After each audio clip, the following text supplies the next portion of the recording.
దేనికోసం వచ్చారు? ఈ వంపుగూడ కాప్రా జిహెచ్ఎంసీ పరిధిలో ఉన్నటువంటి మా ప్లాట్ల కోసం ఇక్కడికి రావడం జరుగుతుంది. గవర్నమెంట్ ప్రవేశపెట్టినటువంటి ప్రజా పరిపాలనలో భాగంగా మేమందరం కూడా చాలామంది ప్లాట్ ఓనర్స్ అందరూ ప్రజాభవన్కి, అదేవిధంగా గాంధీ భవన్లో మంత్రులతో ముఖాముఖి కార్యక్రమం ఏర్పడినప్పుడు కూడా అక్కడికి కూడా వెళ్ళి అంటే ఇప్పుడు ప్రేమ్ సాగర్ బాధితులు అండి. ఆయన మేము ఇంకా తిరుగుతూనే ఉన్నాము. ఇంకా సమస్య పరిష్కారాలు చివరికి వచ్చింది. కాకపోతే లా అండ్ ఆర్డర్ విషయం వస్తుందని చెప్పేసి సిఏ గారిని సిపి గారిని మేనేజ్ చేసుకుంటూ మమ్మల్ని పని చేయకుండా ఆపు చెప్పిస్తున్నారు. ఈరోజు మేము ఇంతమంది వీడికి వచ్చేసేసేసి సార్ మాకు ఓపిక అయిపోయింది, ఇంకా ఏజ్ రోజు రోజుకి సంవత్సరం దాటిపోయింది మన గవర్నమెంట్ వచ్చి కూడా. మేము మొట్టమొదటి రోజు మీరు ఏదైతే ప్రజాప్రభుత్వంలో ప్రజల కోసం ప్రవేశపెట్టినటువంటి ప్రజావాణిని మేము ఉపయోగించుకుని ఆ రోజు 350 మంది వీడికి వచ్చేసేసి మా గళం ఇప్పు చేసినాం. అప్పటి నుంచి తిరుగుతూనే ఉన్నాం సార్. దయచేసి మినిస్టర్ గారు రాష్ట్రంలో మంత్రులందరికీ వెళ్ళాం. గాంధీ భవన్లో పెట్టినటువంటి అన్ని కార్యక్రమాలకు అటెండ్ అయినాం. ముఖాముఖిలో కూడా వెళ్ళాం. ఇక్కడ ఇదే విధంగా ప్రతి శుక్రవారం ప్రతి మంగళవారం పెడుతున్నట్టు మీ కార్యక్రమాన్ని కూడా అటెండ్ అవుతున్నాం.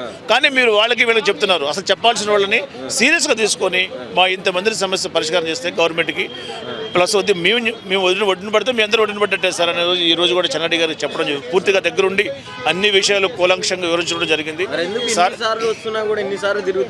ఎందుకు అంటే అక్కడ ఉన్నది అధికార పార్టీలో ఎమ్మెల్యే గారు, మెయిన్ గవర్నమెంట్ ప్రోత్సాహం ఆయనకు ఉంది, డబ్బు బలం ఉంది, వాళ్ళ ఆయన రేపు కాబోయే మంత్రి అని చెప్పేసి అందరికీ ఫోన్ చేసి నేను రాష్ట్రంలో మళ్ళీ మంత్రి అవుతున్నా, మీకు ప్రమోషన్ ఇస్తాను, ఆ సమస్యను అటు ఆపి పెట్టండి, తొక్కుపెట్టండి, కొద్ది రోజులు కాపాడండి నన్ను అని చెప్పేసి ఆయన రిక్వెస్ట్ పెట్టుకోవటం, అది వినేసేసి అధికారులు మమ్మల్ని తొక్కుపడి తాగటం.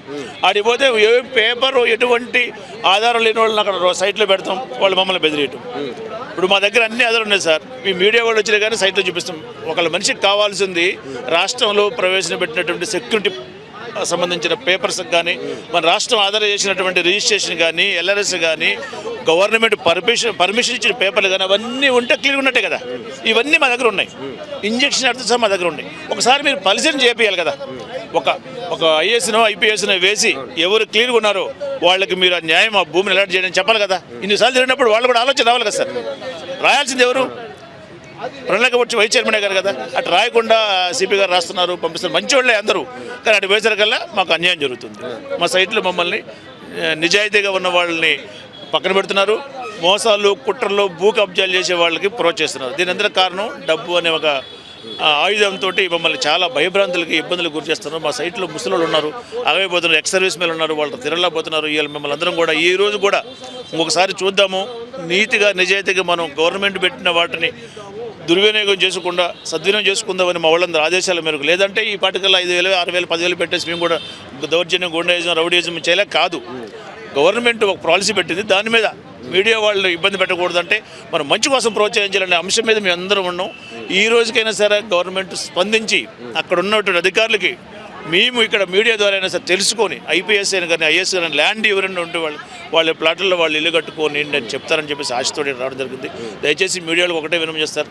దీన్ని కొద్దిగా ఇన్స్టాగ్రామ్లో కానీ సీఎం రేవంత్ రెడ్డి గారికి చేరేంత వరకు చేసి మమ్మల్ని ఆదుకోవడం చెప్పేసి మీకు కూడా సభాముఖంగా నమస్కారాలు తెలియజేస్తాను. మీరు సీఎంని కలిసే ప్రయత్నం చేయలేదు? సీఎం కలిసే ప్రయత్నం చేశాము సార్. అపాయింట్మెంట్ ఇవ్వడానికి 2-3 రోజులు ఆగండి, 2-3 రోజులు అని అక్కడ ఓఎస్డీ గారు చెప్తున్నారు.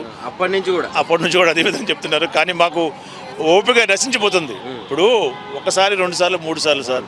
ప్రతిసారి తిరగాలంటే మాకు పిల్లలు బట్ట కావాలి కదా. ప్రతిదీ ఉంటుంది కదా. ఒక 3 గజాల కోసం మేము జీవితంతో నాశనం చేసుకుంటే మరి ఇప్పుడు బ్రతికది ఎట్లా? ఇప్పుడు బతికించుకోవాలి కదా ఫ్యామిలీని, అర్థం చేసుకోవాలి కదా వాళ్ళు కూడా. అరే ఇన్నిసార్లు వచ్చిపోతున్నారు, ఇన్నిసార్లు మనం చేస్తున్నాము, వీళ్ళకి ఏదో తగిన న్యాయం చేయాలని వాళ్ళు కూడా ఆలోచన చేయాలి కదా సార్.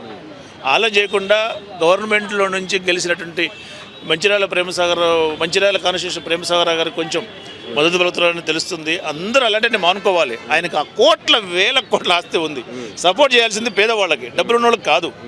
డబ్బులు ఉన్న వాళ్ళకి చేయాల్సి ఎప్పుడు చేయాలి? నీకు కొంత చేయాలి, అంతేగాని మొత్తము 1000 మందిని బాధ్యతలు తీసుకొచ్చి రోడ్డు పెట్టేసినట్టు ఎవరు ఒప్పుకుంటారు? గవర్నమెంట్కి మీ ద్వారా సరే ఇలాంటి మంచి విషయాలను తెలియజేస్తారని చెప్పేసి మనస్ఫూర్తిగా కోరుకుంటున్నాను. Thank you sir.